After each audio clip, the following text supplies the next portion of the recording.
오늘 읽은 본문의 말씀을 가지고 늦기 전에 회개하라 라는 제목으로 말씀을 전하도록 하겠습니다. 본문을 한번 살펴보겠습니다. 오늘 본문은 크게 세 파트로 나눠져 있습니다. 먼저 총독 빌라도가 갈리인을 살해한 사건, 이 3절까지 나와 있습니다. 예수님께서는 누구든지 죄를 회개치 않으면 그와 같이 멸망할 것이다, 이렇게 경고하셨습니다. 두 번째는 실로암의 망대가 무너져 거기에 깔려 죽은 사람들이 18명이 있었다, 이런 사건에 대해서 예수님이 말씀하셨어요.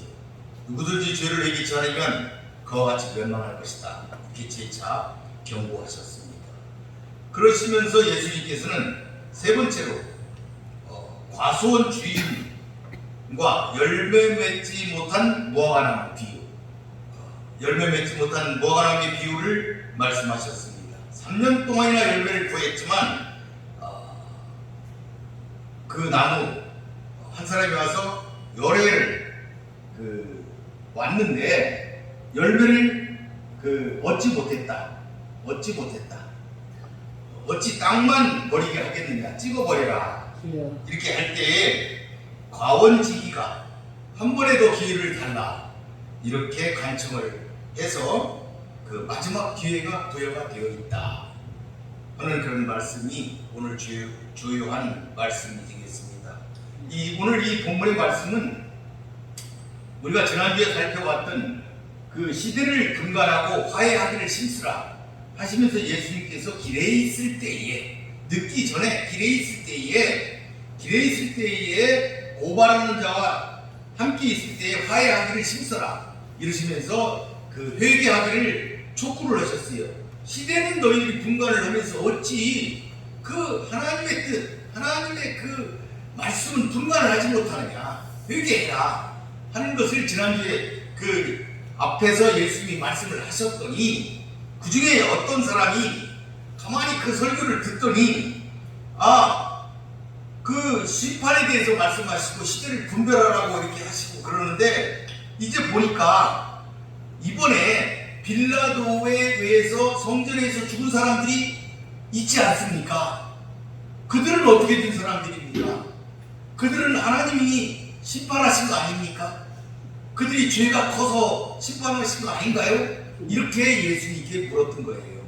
이걸 물은 겁니다. 그걸 듣는 사람들이 예수님이 시대를 분간하고 화해하기를 쉽더라. 그렇게 얘기를 하니까 그걸 자기 얘기로 들었어야죠. 그걸 내 얘기. 예수님이 우리 보고 회개하라고 말씀하시는구나. 이렇게 들었어야 되는데 이 사람들이 다른 사람을 생각했다 이게. 어떤 사람들? 성전에서 빌라도에게 죽음을 당한 그 사람들. 예수님 그 사람들 뭐예요? 그 사람들 시대를 분간하라고 했는데 그것도 모르고 죄를 많이 져가지고 저거 심판당한 거 아니에요? 우리 모두 다 심판당한다고 그랬는데 그 사람들도 심판당한 거 아니에요? 이렇게 물었다 이 말이죠. 그 사람들을 물고 얘기를 했어요. 이렇게 그 얘기를 할 때 예수님께서 지금 오늘의 이 말씀을 우리에게 주시는 겁니다. 그러니까 그 사람들이 그 성전에서 죽은 그들의 얘기를 통해서 예수님의 다음 이야기가 전개가 된다. 이렇게 볼 수가 있어요. 그러니까 최종적인 결론은 뭐냐? 회개를 촉구하는 말씀을 예수님이 다시 한번 하시는 거예요. 예수님이 회개라고 했잖아요. 앞에서 길에 있을 때 화해해라 이렇게 얘기를 했더니 듣는 무리들이 자기 얘기로 안 듣고 남의 얘기로 듣는 거예요. 그 사람들 회개를 잘해가지고 저렇게 죽은 거 아니냐? 그래서 예수님이 그것이 아니다. 회개해라. 니들이 회개해라 하는 말씀을 지금 하고 계신다 하는 것을 우리가 먼저 이해를 해야 될 것 같아요. 1절에 보니까 그때 마침 두어 사람이 와서 빌라도가 어떤 갈릴리 사람들의 피를 그들의 제물에 섞은 일로 예수께 아뢰었다. 그러니까 사람의 피를 제물에 섞었다 이 말이죠. 굉장히 가증스러운 거죠. 사람을 죽였다 이 말이에요. 성전에서. 그러니까 성전에서는 제물만 죽이지 않습니까? 소나 양이나 이런 제물을 죽여서 바치는 건데 거기서 사람을 죽였다 이 말이죠. 성전에서 사람을 죽였다는 얘기예요 지금. 그래서 그게 그와 같은 것을 예수님께 지금 이 사람들이 와서 고하는 거예요. 그 사람들은 뭐지요? 어떻게 된 겁니까? 이렇게 하는 것이죠. 그러니까 그 갈릴리 사람들이 죽었다고 그랬는데 이것을 이렇게 예수님께 고한 사람들의 그 의도는 빌라도가 얼마나 나쁜 사람입니까? 얼마나 잔인합니까? 이런 것을 묻는 게 아니에요 지금. 빌라도에 대한 것을 고발하는 게 아니에요. 우리 빌라도에 대해서 어떻게 해야 될 거 아닙니까? 이런 얘기가 아니고 그 일 자체에 대한 것이 아니고 그 죽임을 당한 갈릴리 사람들의 문제, 그들의 죄가 얼마나 큰지, 그들이 얼마나 어리석은지, 얼마나 회개하지 않다가 하나님으로부터 이런 채찍 그런 멸망을 당했는지 이걸 지금 묻고 있었다. 그런 얘기가 되는 것이죠. 그러니까 그 사람들은 그 예수님이 회개해라, 시대를 분별해라, 화해해라 이렇게 했더니 이 촉구하는 이 말씀을 갈릴리 사람들에게 적용을 한 거예요. 그 사람들 자기에게 적용을 하고 그 사람들한테 적용을 해가지고 자기 자신들의 재물과 함께 성전에서 처참하게 죽임을 당한 그들은 하나님의 신분을 받은 것이다. 예수님 어떤 의견이십니까? 그렇지 않습니까? 이걸 지금 동의를 구한 것이죠. 그랬더니 2절에 예수님이 이렇게 대답하셨어요. 대답하여 이르시되 너희는 이 갈릴리 사람들이 이같이 해 받음으로 다른 모든 갈릴리 사람보다 죄가 더 있는 줄 아느냐? 그 사람들이 죄가 더 있는 줄 아느냐?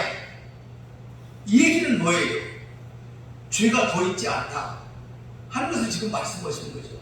그때 그 자리에서 이렇게 성전에서 죽은 사람들, 여러분 성전에서는 사람이 죽을 수가 없잖아요. 여러분 죄를 지으면은 어디로 도망가면 산다 그랬어요? 성전으로 도망가면 산다 그랬죠. 근데 성전에서 죽임을 당했으니까 그들이 얼마나 큰 죄를 지었냐 이렇게 이제 판단을 하고 있는 것이죠. 그런데 예수님께서는 그 사람들이 죄가 정말 많다 이렇게 하신 게 아니고 너희보다 죄가 더 많지 않다. 너희들과 같은 사람들이다. 그 예수님이 말씀하시는 거예요. 그래서 3절에 그랬어요. 너희에게 이르노니 아니라 너희도 만일 회개하지 아니하면 다 이와 같이 망하리라. 예수님이 근본적으로 부정하신 거예요. 이 유대인들의 잘못된 생각, 무슨 어려운 일을 당한다든지 무슨 험한 일을 당한다든지 이렇게 죽는다든지 그러면은 심판받았다, 이렇게 그들을 평가하는 그와 같은 평가를 근본적으로 부정하신 것이죠. 예수님은 그 사람들이 죄가 없다는 게 아니에요. 다른 사람들보다 너희들보다 더 죄가 많지 않다 이 말이에요.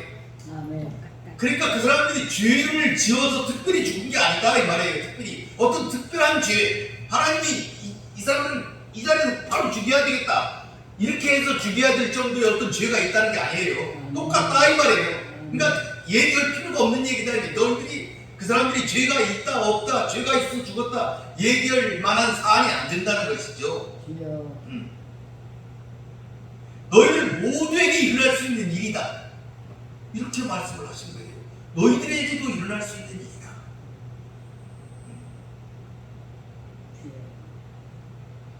사실 그렇잖아요. 이 죽음이라는 것은 죄로 인해서 우리에게 있다는 것이죠. 창세기에 보면은 우리가 죄를 지었기 때문에 죽을 것이다, 하나님이 그렇게 하셨고 하나님의 창조의 섭리죠. 다 죽게 되어 있습니다. 죄 가운데 죽게 되어 있는 거예요. 우리는 다 죄 가운데 죽잖아요. 그렇지만 그 사람들이 특별히 어떤 특별한 어떤 죄, 더 어떤 죽을 죄, 그래서 금방 죽은 게 아니다 하는 것을 예수님이 이야기하고 계신 것입니다. 그러시면서 예수님이 지금 이 사람들은 살해를 당하는 거잖아요. 근데 이게 어떤 얘기를 했냐면 재난이 일어나서 죽은 사람들, 재난이 일어났어요. 신라왕 망대가 무너져서 그것이 무너지니까 거기에 치여가지고 18명이나 죽었어요. 예루살렘에서. 이런 일이 있어요. 그래서 예수님이 또 물었어요. 그 사람들도 죄가 더 있어서 그렇게 그런 일이 일어났느냐, 이렇게 예수님이 또 물으시는 거예요. 여러분, 실로암 망대, 이 실로암 망대는, 이 실로암은 기온샘에서 예루살렘으로 오는 물을 저장하는 저수지, 그 실로암이에요. 그 실로암 저수지가 있는데 그것이 예루살렘 남동쪽 성벽에 그 저수지가 있어요.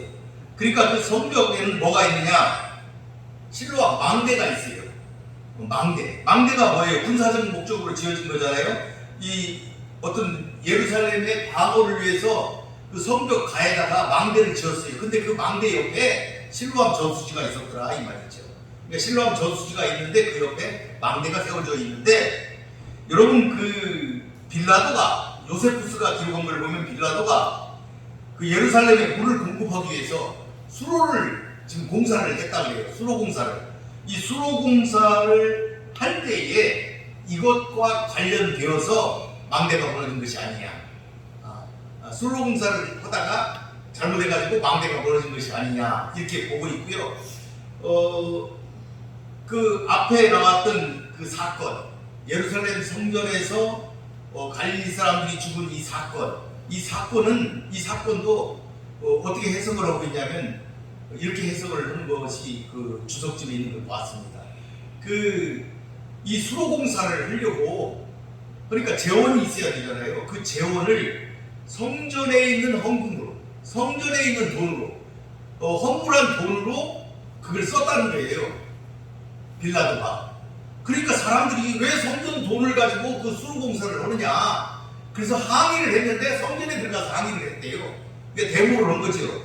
그랬더니 빌라도가 군대를 동원해서 그들을 다 살해해버렸다.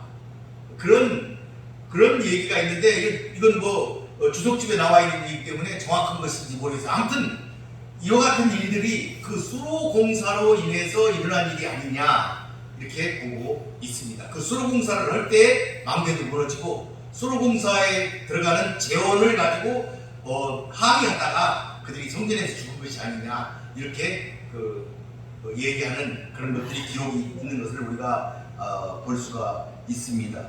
그런데 예수님이 이거에 관련해서 망대가 무너져서 죽었던 18명, 이들이 죽었는데 사람들은 죄값으로 인해서 죽었다. 죄가 없으면 어떻게 이렇게 망대가 무너지는데 거기 밑에 있다가 다 죽겠느냐 이렇게 본 거예요. 주여. 잘못된 인식을 가지고 있다. 이렇게 예수님이 지적을 하신 것이죠. 아니다. 아니다. 그들이 죄가 더 있어서 죽은 게 아니다. 너희들도 똑같은 죄가 있는 것이다. 이렇게 예수님은 말씀하시고 계신다. 그걸 우리들이 알아야 되겠다. 그러니까 어떤 그 살해를 당한 어떤 권력에 의해서 살해를 당한 그들이나 재난을 입어가지고 죽은 그들이나 죄가 더 있어서 죽은 게 아니다.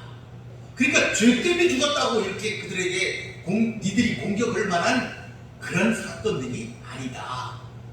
그런 것을 우리들이 알아야 됩니다. 이 땅에 재난이 많잖아요. 이 땅에 재난이 많아요.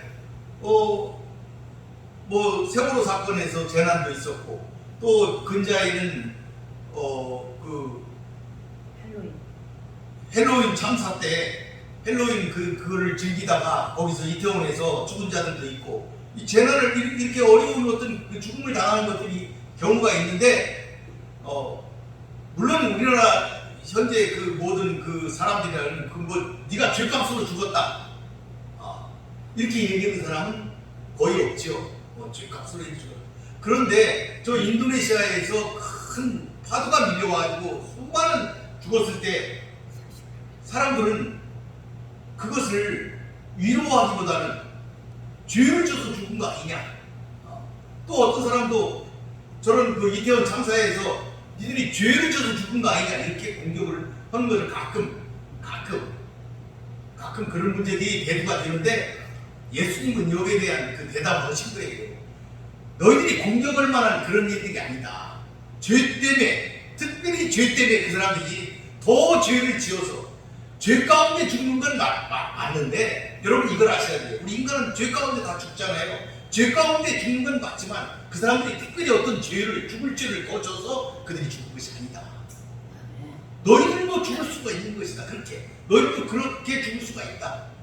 그런 걸 예수님이 말씀하고 계십니다. 우리가 이해를 해야 하겠습니다. 그러면은 죄 때문에 자꾸 죽는다 그러는데 이 죄가 뭔가? 2절에서 말한 성전에서 죽었을 때의 죄, 또 망대가 무너져서 죽었던 사람들의 죄, 이 두 단어가 틀려요. 우리 성경에는 우리 한글 성경은 다 죄 이렇게 번역을 했는데 원어에서는 이 죄라는 단어가 2절과 4절이 서로 틀립니다. 그래서 그걸 한번 제가 잠깐 한번 짚어보도록 하겠습니다. 2절에 그러니까 성전에서 죽임을 당한 자들의 그 죄를 말하는 단어는 하마르타노라고 하는데 여러분들 이 설명을 많이 들었을 거예요. 이 관역을 맞추지 못하는 것. 그런 얘기 들었을 거예요. 죄라는 걸 설명할 때 그 목사님들이 보면 그전에도 저도 그 설교를 들었었는데 이 관역을 맞추지 못한다. 관역을 빗나간다.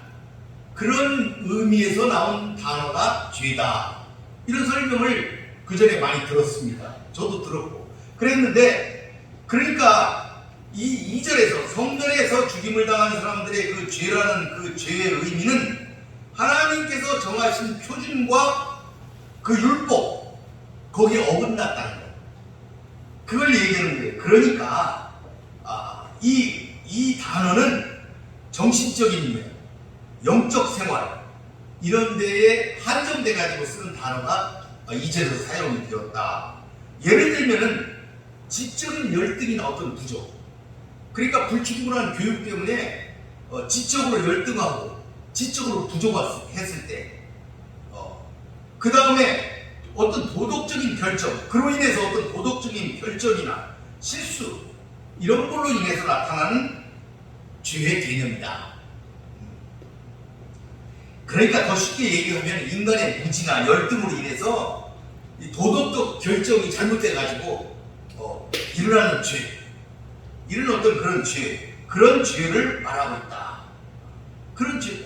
그렇게 보면은 여러분, 우리 인간은 하나님이 보시기에 다 죄인이 아니겠어요? 하나님 보시기에 다 죄인일 수밖에 없죠. 불충분하잖아요, 우리가 다. 하나님 것을 다 알 수가 없잖아요, 지적으로. 열등하기 때문에. 그러니까 그렇게 열등하기 때문에 도덕적으로도 결점이 있는 거예요, 우리에게. 이런 상태에 있는 모든 죄, 그걸 죄라고 얘기를 한 거예요. 그러니까 하나님 앞에 모든 인간들이 죄를 지었다, 죄인이다 하는 건 이런 의미에서 죄를 이야기하고 있고, 이 단어가 창세기에서부터 계속 쓰이고 있다. 오늘 우리들이 알아야 됩니다. 그 다음에 4절에서 망대가 무너졌을 때 거기에 깔려있는 사람들의 그 죄, 그들이 죄를 졌다 그랬는데, 그 죄는 뭐냐면은, 이거는 이 죄는 단어가 틀리는데 빚진 자, 채무자라는 얘기예요. 그러니까 하나님께 대하여 빚을 졌다, 하나님께 대하여 우리가 채무자다, 이런 얘기를 지금 말씀하고 있는 거예요. 하나님께 대한 의무를 이행하지 않았다. 그럼 하나님한테 우리가 뭘 받은 게 있냐? 이렇게 생각할 수 있는데, 여기서 말하는 건 금전적인 빚만이 아니고 하나님으로부터 은혜를 입었다든지 그런 걸 의미하는 거예요. 하나님으로부터 우리가 은혜를 입고 하나님으로부터 뭘 얻었는데 거기에 대한 의무를 다하지 않았다는 거죠. 그러니까 신적인 기회를 어겼다. 여러분, 우리가 레일이나 이런 거에 보게 되면은 우리가 어떤 죄를 졌다든지 어떤 하나님께 어떤 감사를 한다든지 어떤 걸 할 때는 하나님 앞에 어떻게 바쳐라, 제사를 어떻게 지내라, 어떻게 해라, 그 죄는 어떻게 씻어야 된다, 이 구체적으로 하나하나 열거가 되어 있지 않습니까? 그걸 얘기하는 거예요. 그러니까 신의 은혜에 대한 대가로 반드시 치러야 할 것들, 감사를 드려야 할 때 드리지 않은 것들, 이런 모든 것이 빚진 자가 되어서 어떤 제의적인 참여, 제사를 지내면서 어떤 참여를 한다든지 제의 행위를 해야 될 처지에 있게 된 것, 그 죄인이다 이 말이죠. 그런 죄를 얘기하고 있다. 그런 죄를, 그러니까 약간 그게 이게 틀리는데, 어쨌든 2절과 4절에서 얘기하고 있는 이와 같은 모든 죄는 율법을 행할 의무, 하나님 우리에게 주신 율법을 행한 의무를 가진 자를 가리키는데, 이 빚진 자라는 개념이 쓰였어요. 이게 이제 갈라디아에서도 그렇게 쓰였고, 그러니까 하나님과의 관계에서 그 의무를 소홀히 하는 사람들, 이런 사람들이 일단 빚진 자다, 이 죄인이다, 이렇게 얘기를 했는데, 어쨌든 2절과 4절 모두 다 예수님은 이렇게 표현을 했어요. 회개해야 할 죄인이다. 예수님은 이 죄나 이 죄나 한 가지로 표현을 하셨어요. 회개해야 된다. 회개해야 할 죄다. 그러니까 우리가 부족해서 짓는 죄도 회개해야 되고, 우리가 지키지 않아서 지은 죄도 회개해야 된다. 하는 것을 말하고 있다. 그래서 우리가 한번 이 말씀을 통해서 한번 이 죄에 대해서 어떤 죄를 얘기하고 있느냐 한번 살펴보았습니다. 그러니까 죄의 종류가 어떤 것이든지 회개할 때만이 용서받을 수 있다 하는 사실을 예수님은 말하려고 하신 것으로 볼 수가 있는 것이죠. 이처럼 예수님께서는 회개의 중요성을 강조하시기 위해서 5절에서도 3절과 똑같이 말씀하셨어요. 너희에게 이르노니 아니라 너희도 만일 회개하지 아니하면 다 이와 같이 망하니라. 이렇게 말씀하셨어요. 이렇게 반복해서 말씀을 하셨다 하는 것을 우리가 깨달아야 될 것 같습니다. 그러시면서 예수님께서는 6절 이하에서 새로운 것을 말씀하셨어요. 그러면서 너희가 왜 살아남는지, 그러면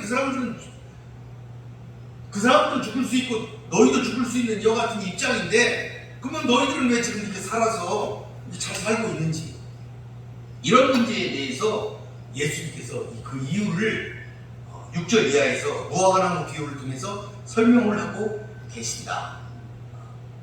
설명을 하고 계신다 하는 것을 우리들이 살펴볼 수가 있어요. 무화과나무 비유, 이에 비유로 말씀하실 때 한 사람이 포도원에 무화과나무를 심은 것이 있더니 와서 그 열매를 구하였으나 얻지 못하였다.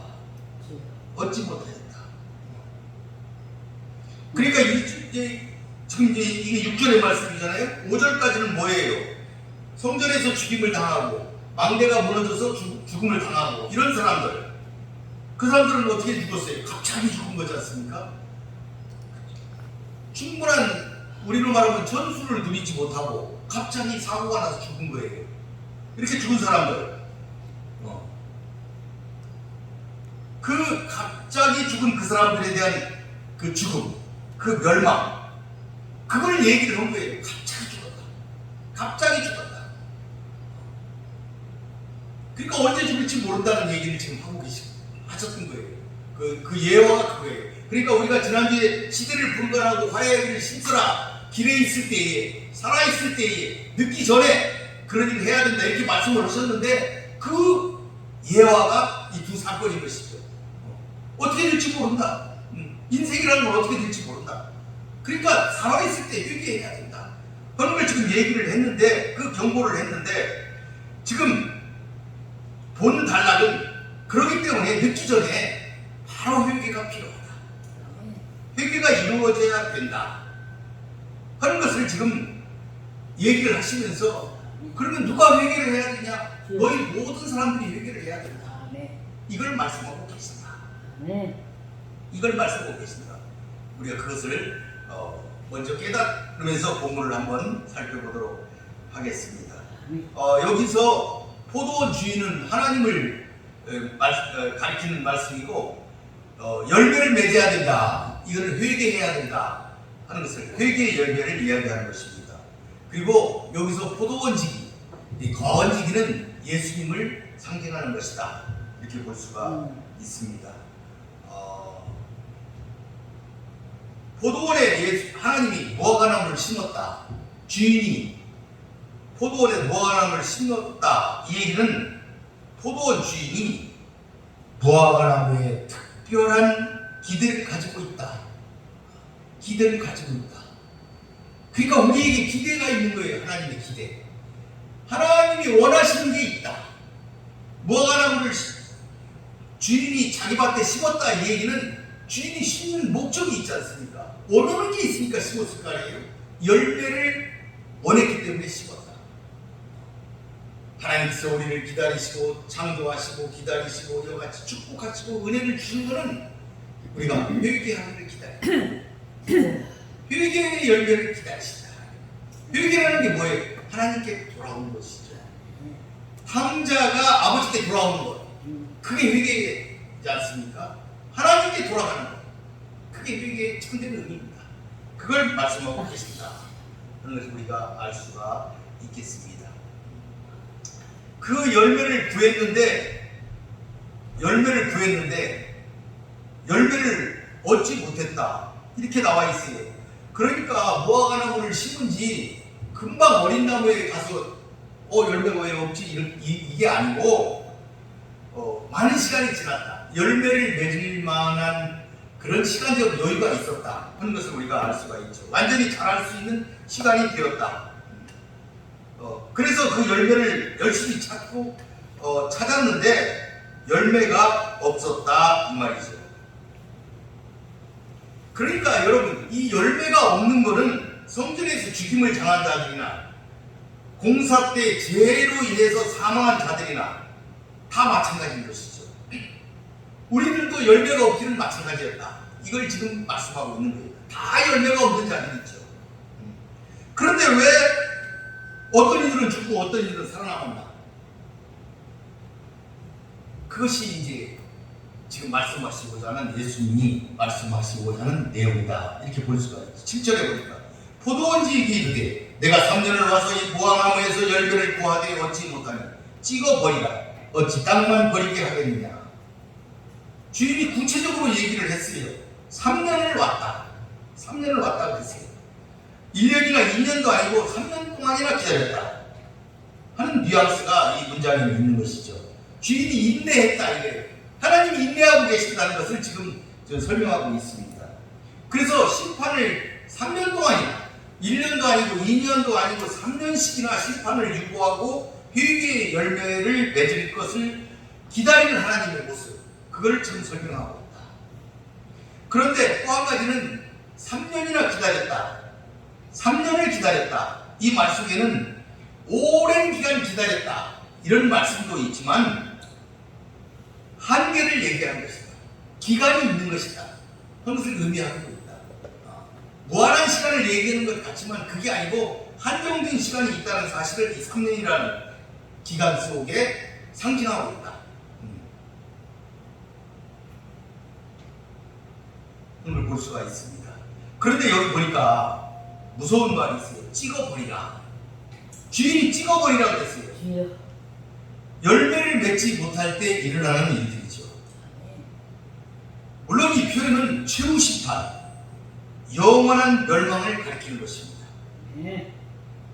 그러니까 우리가 지금 여기서 얘기하고 있는 멸망을 시킨다든지 죽는다든지 망한다든지 이와 같은 것은 최후의 심판, 영원한 멸망을 설명하는 것입니다. 이 땅에서 우리 생명이 끝나는 것, 그것만을 얘기하는 것이 아니고 최후의 심판을 얘기하는 것이다. 영원한 멸망을 얘기하는 것이다. 이렇게 우리가 이해를 해야 하겠습니다.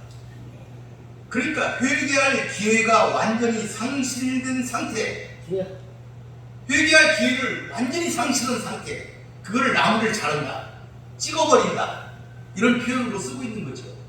그러니까 우리가 죽으면은 회개할 수 있는 기회를 상실하지 않습니까? 그걸 얘기하는 것이다 이 말이에요. 회개할 기회를 상실된 상태, 그걸 말하고 있는 것이다. 그러므로 우리가 늦기 전에 회개하여야 할 것이다. 8절을 보니까 대답하여 이르되 주인이여 금년에도 그대로 두소서 내가 두릅하고 거름을 주리니, 이렇게 얘기를 했어요. 주인이 무화과나무를 찍어버리라고 명령했음에도 불구하고 포도원 지기가 끝까지 열매를 위해 노력하는 그런 장면, 그것을 본절은 표현하고 있습니다. 하나님 나라의 진정한 의의 열매를 맺히게 하기 위해서 노력하시는 예수님, 그분을 상징한다, 이렇게 볼 수 있는 것이죠.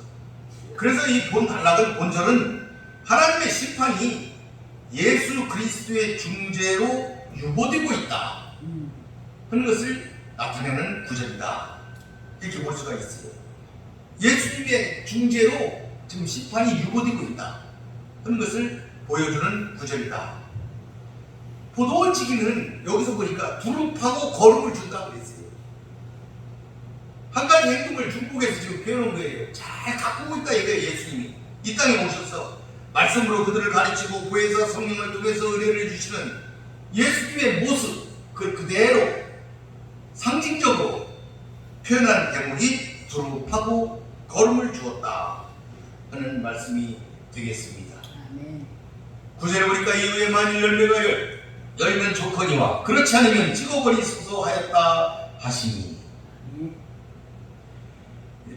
여기 보니까 이 과원지기가 그랬어요. 1년만 참아달라. 이 예수님의 중재로 무화과나무가 찍혀버리는 심판, 1년간 유보가 되었다, 이런 얘기가 되겠습니다. 그렇기 때문에 우리는 이 유보된 이 1년의 기간 안에 늦게라도 열매를 맺게 되면 하나님의 심판을 피할 수 있게 된 것을 상징적으로 설명하고 있다, 이렇게 우리는 이해할 수가 있겠습니다. 실제 여러분 이스라엘 백성을 예수님이 이렇게 말씀을 하셨지만은 그들은 회개하지 않고 오히려 예수님한테 저항했지 않습니까? AD 70년에 예루살렘이 완전한 멸망을 맞고 말았습니다. 본절에 우리 모든 인류에게 주시는 의미로 우리가 확대해서 본다면 회개의 열매를 맺게 하기 위해서 말씀을 전하시고 이 땅에 오셔서 구속의 역사를 이루신 예수 그리스도, 중재적 노력이 여전히 있음에도 불구하고 회개하지 않는 자, 하나님의 최종적인 심판에 따라 영원한 멸망을 받을 수밖에 없음을 본문은 교훈하고 있습니다. 아멘. 우리는 늦기 전에 회개하여야 할 것입니다. 이제 말씀을 마무리하겠습니다. 오늘 본문은 종말의 때와 관련된 교훈을 우리에게 주고 있습니다.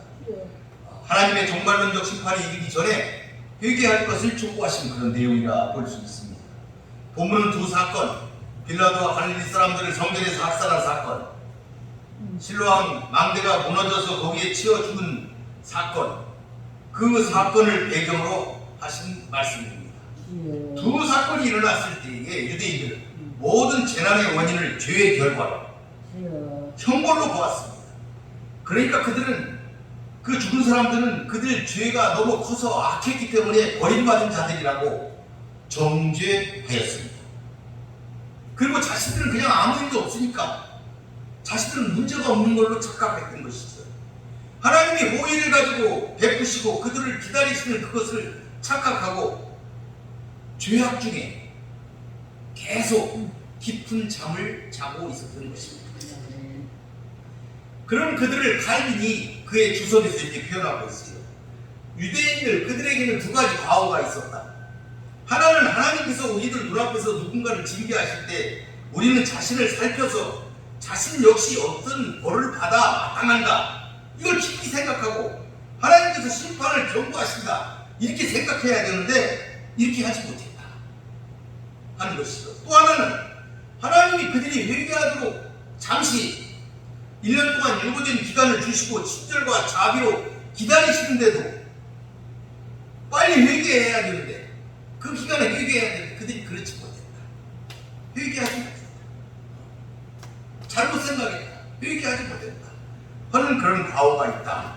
이렇게 지적을 했습니다. 네. 그러니까 본문에서 예수님은 죽은 자들 타인들보다 더욱 가혹한 일을 당한 그런 자들이 다른 모든 사람보다 죄가 더 있는 줄 생각하느냐 하시면서 예수님이 묻으신 거예요.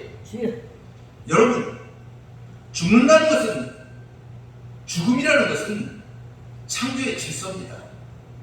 하나님의 섭리에 누구나 오는 하나님의 섭리입니다. 아무도 비켜가지 못합니다. 우리가 그 사람의 삶들, 죽은 사람들의 삶을 우리가 되돌아볼 수는 있지만 벌받아 죽었다 또는 심판받아 죽었다 하는 비난하는 것은 옳지 않다는 것입니다. 우리도 똑같은 죄를 지었기 때문입니다. 그들에게 죄가 더 있다고 예수님은 가르치지 않으셨어요. 우리는 죽음의 순서는 모르지만 다만 하나님은 죄상이라고 생각하시는 순서와 방법에 따라 자신의 심판을 집행하고 계시다는 것을 우리들이 깨달아야 하겠습니다. 어떤 이들은 별일 없이 쾌락 중에 장기간 조용하고 평안한 데 반해서 어떤 이들은 즉시로 흘려나옵니다. 그런데 예수님은 아니라 너희도 만일 회개하지 않으면 다 이와 같이 망하니라 이렇게 하셨습니다. 예수님의 초점은 빌라도가 범한 죄나 수로 공사로 발생한 사망사건의 책임이나 규명이 아니라 모든 이들에게 동일하게 예고 없이 닥칠 심판에 대한 대비, 그 대비였습니다. 그래서 예수님은 이 심판에 대하여 바른 태도를 취하라고 말씀하십니다. 그것은 회개를 통하여 자신의 죄부터 해결해야 한다 하는 것이었습니다. 아무 일도 없이 지낸다고 죄악의 잠에 빠져있지 말아야 한다는 점입니다. 열매를 맺어야 한다는 것이죠. 지금 아무 일도 없이 보인다고 아무 일이 없는 것이 아닙니다. 지금은 무화과나무 뷰처럼 예수님의 간청으로 심판이 잠시 유예되었기 때문입니다. 우리는 회개의 열매를 맺어야 합니다. 하지만 하나님께서 마냥 기다리 있는 것이 아니라 그 기간을 한정했다는 것, 무제한이지 않다는 것, 그것을 우리가 깨달아 알아야 하겠습니다. 주의 약속은 어떤 이에 더디다고 생각하는 것 같이 더딘 것이 아니라 오직 너희에 대하여 오래 참으사 아무도 멸망치 않고 다 회개하게 이르기를 원하시느니라. 베드로후서 3장 9절에 사도 바울은 말씀하셨습니다. 성도 여러분, 늦기 전에 회개의 열매를 맺읍시다. 이처럼 각종 사건을 통해 경고하시며 회개의 기회를 주시는 이때 더욱 깨어 근신하며 회개와 전도의 열매를 맺음으로써 다가오는 주님의 재림과 심판에 대비하는 지혜로운 성도들이 되어야 하겠습니다. 말씀을 마치겠습니다. 기도하겠습니다. 고맙고 감사하신 아버지 하나님, 오늘 심판을 촉구하시는 예수님의 말씀을 무화과나무 비유를 통하여 배웠습니다. 성전에서 죽은 갈릴리인들이나 망루가 무너져 죽은 18명의 예루살렘 시인들이 죄가 더 있어서 죽은 것이 아니라는 예수님의 말씀을 깊이 새겨야 하겠습니다. 하나님의 정한 순서와 하나님이 정한 그 섭리에 따라 누구에게나 올 수 있는 일이라는 사실을 깨닫고 그들을 비난하고 공격하고 그들을 정죄하기 전에 먼저 나 자신을 살펴서 이와 같은 죽음의 심판에서 벗어나는 참된 성도들이 되게 하여 주소서. 그래서 하나님의 말씀을 따라 하나님의 말씀과 함께 살아 성공하는 신앙인이 될 수 있도록 주여. 저희들을 세워 주시옵소서. 아멘. 주께서 함께 하시되 우리의 예배를 끝까지 흠양하여 주시옵소서. 아멘. 예수님의 이름으로 기도 올리나이다. 아멘.